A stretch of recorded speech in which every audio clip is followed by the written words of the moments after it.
नमस्कार प्यारे साथियों, कैसे हैं आप सभी। और मैं हूं आपकी पद्मावती, हाजिर हूं एक बार फिर से आप सभी के बीच। आशा करती हूं आप और आपका परिवार खुश होगा, स्वस्थ होगा और मस्त होगा। तो आज मैं लेकर आई हूं एक ऐसी कविता जो कि सरस्वती शिशु विद्या मंदिर की जो वार्षिक पत्रिका है शिशुलोक में प्रकाशित हुई है। और ऐसी पत्रिकाएं हमेशा ही, चाहे वो छात्र छात्राएं हों, अध्यापकों, अभिभावकों हों, उनमें क्या है कि उनका मार्गदर्शन ही नहीं करती हैं, बल्कि समाज में राष्ट्रीयता की भावना भी पैदा करती हैं। हम सभी में जो देशभक्ति की भावना है, नैतिकता की भावना है और सामाजिकता की भावना है, राष्ट्रीयता की भावना, परोपकार की भावना को भी पैदा करती हैं। वर्तमान समय में क्या है कि ज्यादातर बच्चे टीवी, मोबाइल, गेम के आदी हो गए हैं।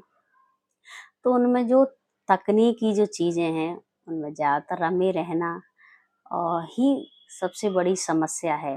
तो उनके अंदर क्या है कि जो भावनात्मक संवेदना है वो लगभग समाप्त होती जा रही हैं। तो ऐसी कठिन समय में हम इन प्रेरक प्रसंगों के माध्यम से, चुटकुलों के माध्यम से, कविताओं के माध्यम से उनमें एक जो उनके अच्छे चरित्र का निर्माण हम कर सकते हैं और उनमें जिज्ञासा भी पैदा कर सकते हैं, जो तकनीकी दुनिया से उन्हें दूर कर सकते हैं। तो ये पत्रिकाएं हमेशा से ही समाज का कल्याण करती आई हैं और आगे भी करती रहेंगी। तो प्लीज इसे अंत तक सुनिएगा और अपनी प्रतिक्रिया दीजिएगा।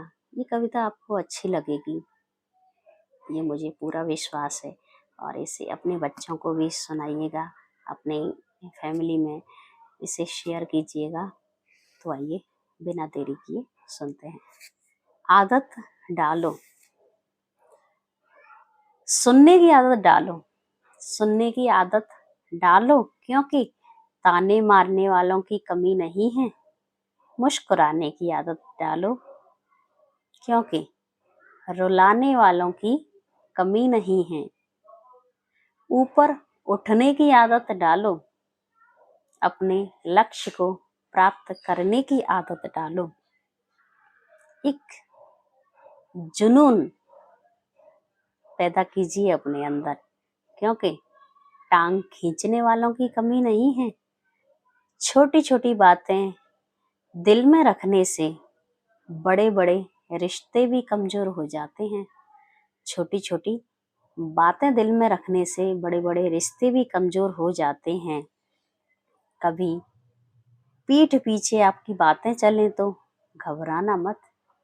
कभी पीठ पीछे आपकी बातें चलें तो घबराना मत। बात तो उन्हीं की होती है जिनमें कोई बात होती है, बेबात कोई बात नहीं होती। बात उन्हीं की होती है जिनमें कोई बात होती है। और निंदा उसी की होती है जो जिंदा है। निंदा उसी की होती है जो जिंदा है। मरने के बाद तो सिर्फ तारीफ ही तारीफ होती है। मरने के बाद तो सिर्फ तारीफ ही तारीफ होती है। तो ये आपको कविता कैसी लगी? ये कविता जो भेजी है वो है रुद्र बघेल ने, कक्षा 6 के विद्यार्थी हैं और ये खैर अलीगढ़ के निवासी हैं, जो कि शिशुलोक सरस्वती शिशु मंदिरों की जो वार्षिक पत्रिका है उसमें ये प्रकाशित हुई है। तो मुझे बताइएगा और धन्यवाद। मिलते हैं अगले वीडियो में। मैं कोशिश करूंगी एक प्रेरक प्रसंग लाने की, और या फिर कोई इसी प्रकार की जो कविता है वो आप सभी के बीच फिर लेकर आऊंगी, फिर लेकर हाजिर होती हूँ। तो धन्यवाद। जय श्री कृष्ण।